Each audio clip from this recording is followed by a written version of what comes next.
নতুন গিন্নি, এসো। আজ থেকে তুমিও এই সুখের সংসারের সমান অংশীদার। এটা কে? তুমি টোপর পরে এসেছো কেন? নতুন গিন্নি, তুমি আমার পুরনো গিন্নির কথা বেশি কান দিও না। আমি যা বলবো তাই শুনো। তুমি আমার জন্য রান্না বান্না করে দেবে তো? আমি একটু একটু বায়না করবো, সব শুনবে তো? তুমি বিয়ে করেছো? ও মা গো, আমার কি সর্বনাশ হলো গো। আমাকে পিঠে সুড়সুড়ি দিয়ে দেবে তো গো নতুন বউ?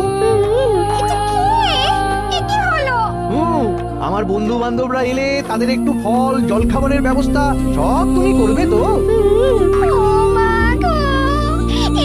সর্বনাশ হলো আমার। এই আমার সাথে এটা করতে পারলে আমি কি অপরাধ করেছি? দেখো, ঘরের কাজ আর আমার একটু একটু বায়না, এগুলোই তোমাকে সামলাতে হবে, বুঝলে? তাহলে তোমাকে রানী করে রাখো, কেমন? এই, এটা কে? আমি বেঁচে থাকতে তুমি আমার বিয়ে করলে? ওর কথা শোনো না, তুমি আমার দুয়োরানী। এখন দেখছি বড্ড কান্নাকাটি করছে। চলো দুয়োরানী, আমরা কদিন একটু ঘুরে আসি। চলো, এখনই যাবো। না না না, আরে ওর কথা শুনো না, আমরা ঘুরবো। মোড়ের মাথায় গরুর গাড়ি দাঁড়িয়ে আছে, চলো চলো।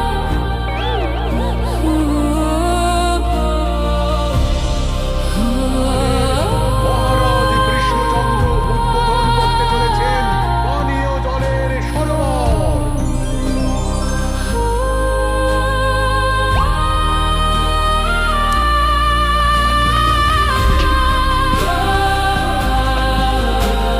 এই নাও রানী, আজ এই জলে রাজবাড়ির রান্না হবে।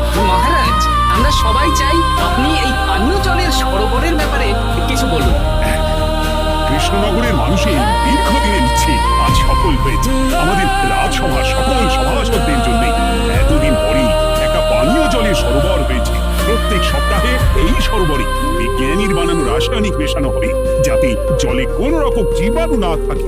এই জল রান্নার কাজে ব্যবহার করা যাবে এবং পরিশুদ্ধ করে বা ফুটিয়ে পান করাও যাবে। আরে সবাই দাঁড়িয়ে আছো কেন? হাততালি দাও, হাততালি হাততালি। এই হাততালি তোমাদের সকলের প্রাপ্য, কারণ তোমাদের প্রত্যেকের 2 মাসের বেতন তোমরা দান করেছো বলেই অর্থাভাব থাকা সত্ত্বেও এই সরোবর এত তাড়াতাড়ি বানানো সম্ভব হয়েছে। এছাড়াও নিজেরা মাটি কাটা থেকে শুরু করে সকল কাজে সহযোগিতা করেছো, এটাও অনেক বড় ব্যাপার। আবার হাততালি। মহারাজ, এই আনন্দে কি খাওয়া দাওয়া হচ্ছে? খাওয়া বিশ্রাম সব হবে। আমি আর রানী একটু সমুদ্রে ঘুরতে যাব, তাই আগামীকাল থেকে 1 সপ্তাহ রাজসভা ছুটি। তোমরা নিজেদের মতন আনন্দ করো, বিশ্রাম নাও। টানা 1 সপ্তাহ ছুটি? হ্যাঁ, টানা 1 সপ্তাহ। কি আনন্দ! এবার হাত পা ছড়িয়ে শুধু আয়েশ করব। আমিও এই কদিন অনেক ধকল গেল। আহ, এটা চাই ওটা চাই, তারপর সব মালপত্র বাবা মাটি স্থানান্তরিত করা সব কাজ করেছি। হ্যাঁ, এবার বিশ্রামটা চাই, কি বলো গোপাল? হ্যাঁ, ঠিক বলেছো সেনাপতি। তবে আমি আমার ব্যায়ামটা কিন্তু চালিয়ে যাব। সে চালাও, শরীরটা ধরে রাখতে হবে তো।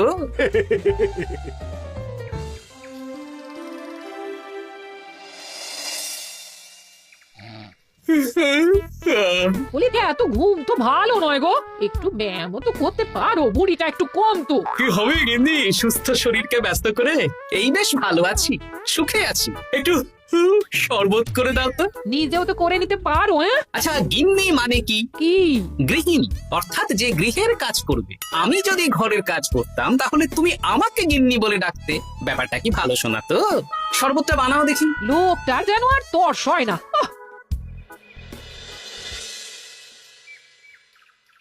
এই 137, হ্যাঁ 138, হ্যাঁ 139, হ্যাঁ 140। গিন্নি, কোথায় গেলে? কি হলো? তোমাকে সেই কখন বলেছি ডিম সেদ্ধ করে দিতে, করেছো? আরে বাবা, সকালে জামা কাপড়গুলো কেচেছিলাম, এখন ভাঁজ করে গুছিয়ে রাখছি। ওসব সেদ্ধ পরে হবে। পরে হলে চলবে না, ওটাই আমার নিয়ম। উঠবোস করে 4টে ডিম সেদ্ধ আর মুগুর ভেজে 4টে কাঁঠালি কলা। নিজে সেদ্ধ করে নাও, আমি পারলাম না। তুমি যে কাজটা করছো সেটা রেখে আমার ডিমটা আগে সেদ্ধ করো। আমি 250টা উঠবোস শেষ করেই খাবো। 141, হ্যাঁ 142।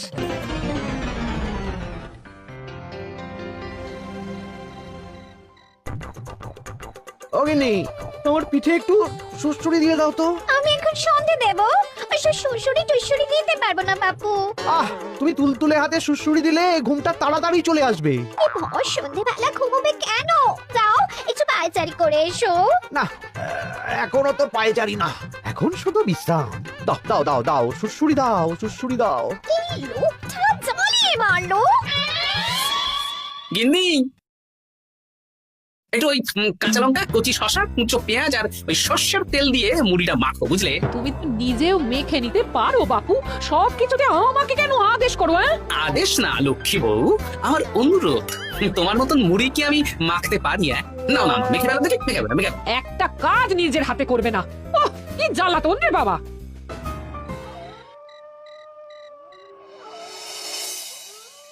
তরকারিটায় নুন একটু কম হয়েছে, বুঝলে গিন্নি? একটু ওই নুনটা দাও তো। এই সামান্য ব্যাপারে এত রাগ করার কি আছে?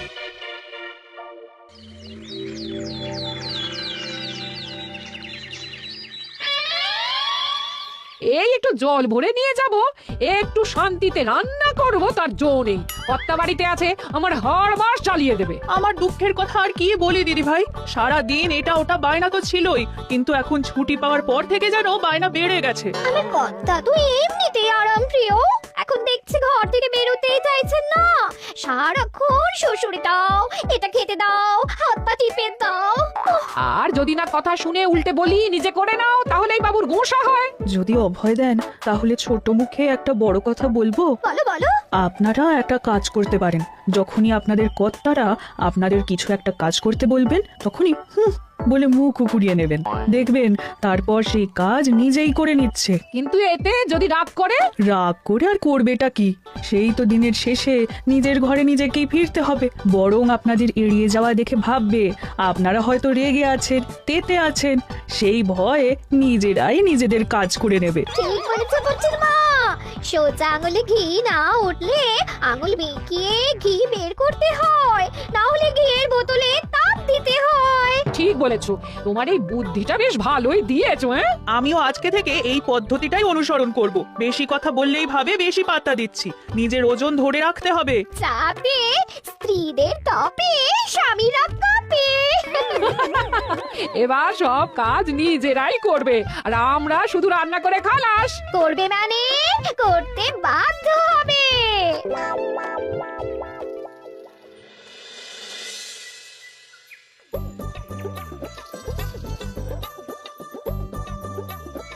কই গো গিন্নি, বাজারের থলেটা ধরো। উফ, বাবারে বাবা, কি গরম, চাবিটা ফেটে গেল গো। কই গো, নিয়ে যাও।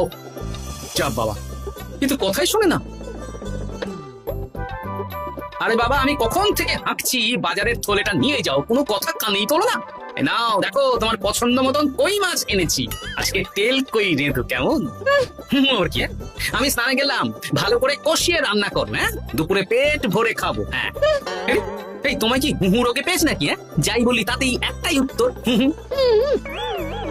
কি মন্ত্রী মশাই, অনেক দিন হয়ে গেল, আমাদের হাতে কোনো কাজ নেই। এখন কি আর গোপালের পেছনে লাগবেন না নাকি? দূর, অনেক তো পিছনে লাগলাম, কিন্তু ফলের ফল তো কিচ্ছু হলো না, উল্টে আমার বদনাম হলো আর তোরাও ফেসে গেলি। তাই আর না। তাহলে এখন কি হাত গুটিয়ে বসে থাকবেন? এখন সুস্থ শরীর ব্যস্ত করতে চাইছি না, বুঝলি? পুজো ছাড়া তো সেইভাবে বড় ছুটি পাই না, কিন্তু অনেক বছর পর 1 সপ্তাহ টানা ছুটি পেয়েছি, তাই এই ছুটিটা খেয়ে দিয়ে আয়েশ করে উপভোগ করতে চাই। মা, বেশ টাটকা ফল এনেছেন তো। খাবি? আপনি খাওয়ালে আমরা আবার না করতে পারি নাকি? দাঁড়া, তোদের গিন্নিমাকে বলছি কেটে দিতে। ওই গো, শুনছো? ওই গো, গিন্নিমা তো কোনো সাড়াই দিল না। তাই তো দেখছি। দাঁড়া, আমি রান্নাঘরে গিয়ে বলে আসি।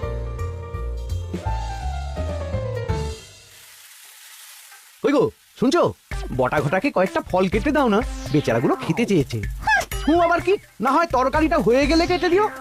এ তো মহা মুশকিল। দূর বাবা। কি বললেন গিন্নিমা?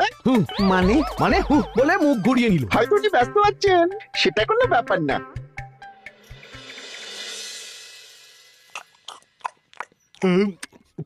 সত্যি তোমার হাতের রান্নায় জাদু আছে। হ্যাঁ, বাহ বাহ। কি হলো গো? হ্যাঁ, সকাল থেকে মুখে কুলু পেটে বসে আছো কেন? তোমার কি কিছু হয়েছে? ওই দেখো আবার হু হু করে। দাও দেখি, আর একটু ভাত দাও। কি গো, ভাত দেবে না? আরে বাবা, তোমার কি রাগ বা অভিমান কিছু হয়েছে? এ তো দেখি কিছুই বলে না। এবার বুঝো ঠেলা, শুধু রান্নাটা করব আর কোনো কিছু করতে বললেই বলে এড়িয়ে যাব। বাধ্য হয়ে নিজেই কাজ করে নেবে। দেখি আজ তেল কইটা কেমন হয়েছে। আহা, এই তুমিও খেতে বসে পড়ো গিন্নি। বাহ, দারুণ হয়েছে গিন্নি। একটু এই, ঝাল হয়েছে কিন্তু ভালো লাগে বুঝলে। কি গো, আমি তো একাই বোকার মতন কথা বলে যাচ্ছি। এই তোমার কি হয়েছে বলো তো?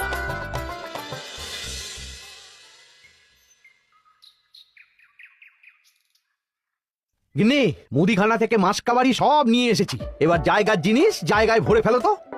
কি হলো গো, ভরবে না? কি গো, রাগ করেছো আমার ওপর? নিচে নিচে ভরো ভরো নিচে।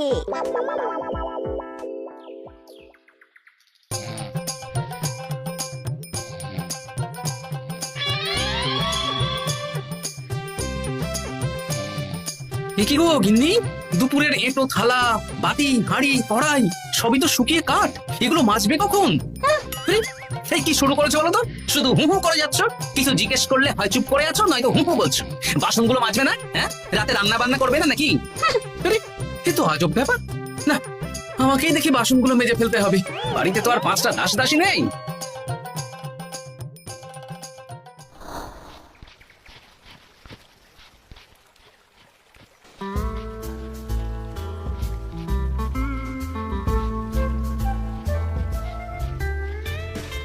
এ কি দাদু, তুমি বাসন মাজছো? কি আর করবো, তোদের দিদার রোগ হয়েছে। কি রোগ হয়েছে দাদু? হু হু রোগ হয়েছে, হু হু রোগ। সেটা আবার কি? আমি কিছু জিজ্ঞেস করলেই হয় চুপ করে আছে, নয়তো হু হু করছে।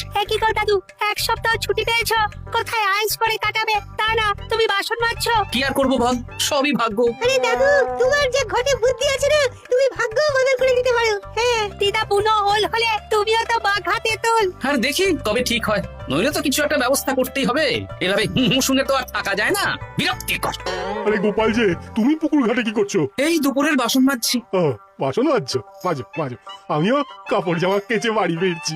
কেন গো, তোমার আবার কি হলো? আর বলো না, একটু ছুটিতে বিশ্রাম নিচ্ছি বা ব্যায়াম করছি, সেসব আমার গিন্নির সহ্য হয় না। কিছু করতে বললেই হু হু করছে। তোমার গিন্নিও হু হু করছে? শুধু আমার না গো গোপাল, মন্ত্রীমশাই আর রাজবৈদ্যের গিন্নিও। এদের কি একসাথে ছোঁয়াচে হু হু রোগে পেয়েছে নাকি? হ্যাঁ, তাই তো মনে হচ্ছে সবার গিন্নি শুধু রান্না করছে আর কিচ্ছু কুটোনের দুটো করছে না। হ্যাঁ, আচ্ছা বুঝেছি। আমরা যে বিশ্রামে আছি সেটা এদের সহ্য হচ্ছে না। কি করা যায় বলো তো? আমাদের বউ যখন কাজ করছে না, তখন নতুন বউ আনতে হবে, মানে আবার বিয়ে করতে হবে। কি যাতা কথা বলছো গোপাল? মানে ব্যাপারটা হলো যে,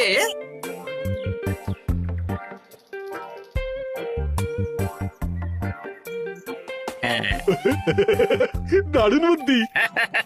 তুমি এক কাজ করো, মন্ত্রী মশাই আর রাজবৈদ্যকে এই বুদ্ধির ব্যাপারটা জানিয়ে দাও। আর কাল বিকেল বেলা থেকে আমাদেরও হু হু রোগ শুরু হবে, কেমন? বেশ বেশ।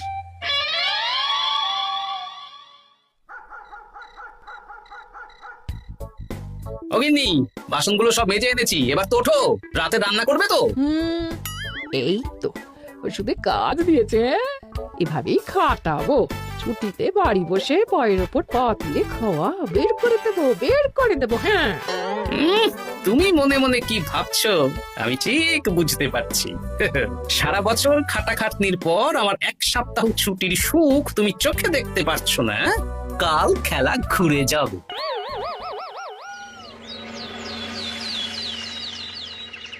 আজ থেকে আমার আর কোনো উপকার তোমাকে করতে হবে না গিন্নি।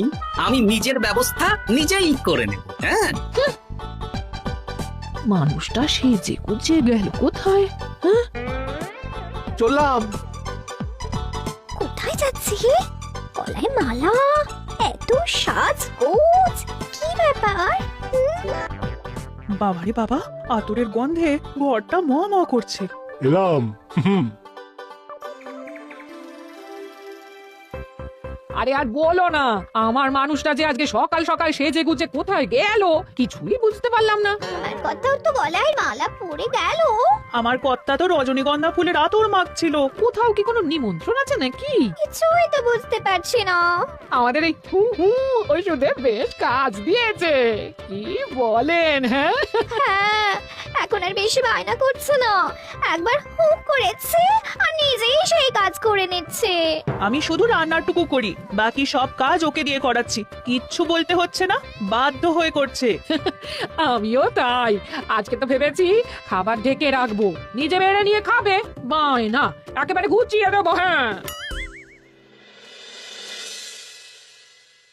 সকাল থেকে সন্ধে হয়ে গেল, বাড়িতে এখনো এলো না। মানুষটা কোথায় গেল রে বাবা? এসো এসো নতুন গিন্নি, এসো। আজ থেকে তুমিও এই সুখের সংসারের সমান অংশীদার। এই এই এই এই এটা কে? হ্যাঁ? তুমি টোপট পরে এসেছো কেন? হ্যাঁ, নতুন গিন্নি, তুমি আমার পুরনো গিন্নির কথায় বেশি কান দিও না। আমি যা বলবো তাই শুনবে। তুমি আমার জন্য রান্না বান্না করে দেবে তো? আমি একটু একটু বায়না করব, সব শুনবে তো? তুমি বিয়ে করেছো? ও মা গো, আমার কি সর্বনাশ হলো গো।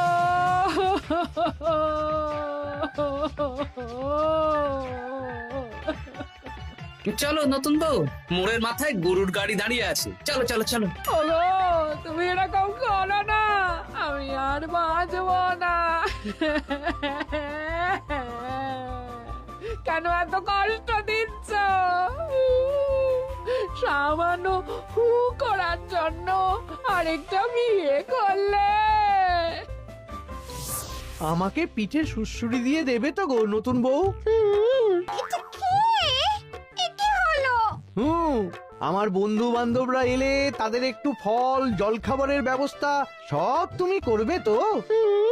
ও মা গো, এ কি সর্বনাশ হলো আমার!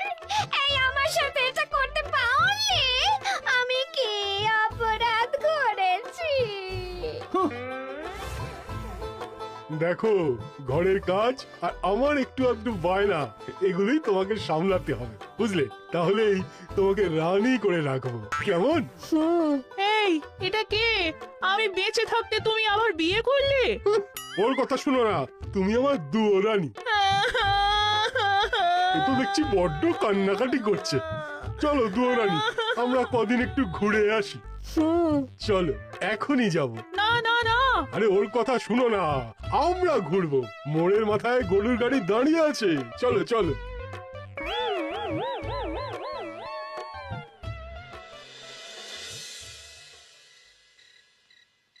এখন আবার ঘুরতে যাচ্ছ? কি আর করব বলো, আমরা সামান্য এক সপ্তাহ ছুটি পেলাম, ভাবলাম একটু আয়েশ করে থাকবো, কিন্তু তোমাদের সেই সুখ সইল না, তাই আমি মানছি, আমি ভুল করেছি। তা বলে তুমি আরেকটা বিয়ে করে নেবে? ওকে মালা পরানোর সময় তোমার বুকটা একটু কাঁপলো না? আমার মুখটা মনে পড়লো না? এটা তুমি কেন করলে? আমাকে একটু বুঝিয়ে বলতে, আমি আবার আগের মতো তোমার ছোট ছোট বায়নাগুলো পূরণ করে দিতাম। তার জন্য বিয়ে করলে? তুমি কি নিষ্ঠুর? হ্যাঁ? তোমরা সবাই নিষ্ঠুর। নিজেদের একটা স্ত্রী থাকতে আবার দ্বিতীয় বিয়ে। কি আর করব, স্বামীর সামান্য আবদার স্ত্রী না রাখলে তো কোনো সংসারই সুখের সংসার হতে পারে না।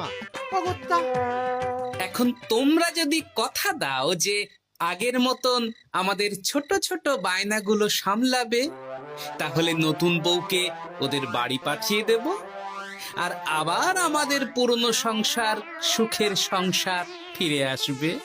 সত্যি? হ্যাঁ, বেশ, কথা দিলাম। দাও দাও, মুখ পুরীকে বাড়ি পাঠিয়ে। মুখ পুড়ি নয়, পোড়া। এই যে সভাকবি, ঘোমটাটা তোলো তো। কটা ঘুমটা তোল। ঘটা, ভোলা, তার মানে তোমরা কেউ বিয়ে করোনি? না, তোমাদেরকে পথে আনার জন্য একটা ছোট্ট বিয়ের অভিনয় করলাম। আচ্ছা, এবার তো অভিনয় বুঝে গেলাম। এবার যদি তোমাদের বায়না না রাখি, তাহলে সত্যি সত্যি আমাদের বিয়ে করতে হবে। নয়, হ্যাঁ।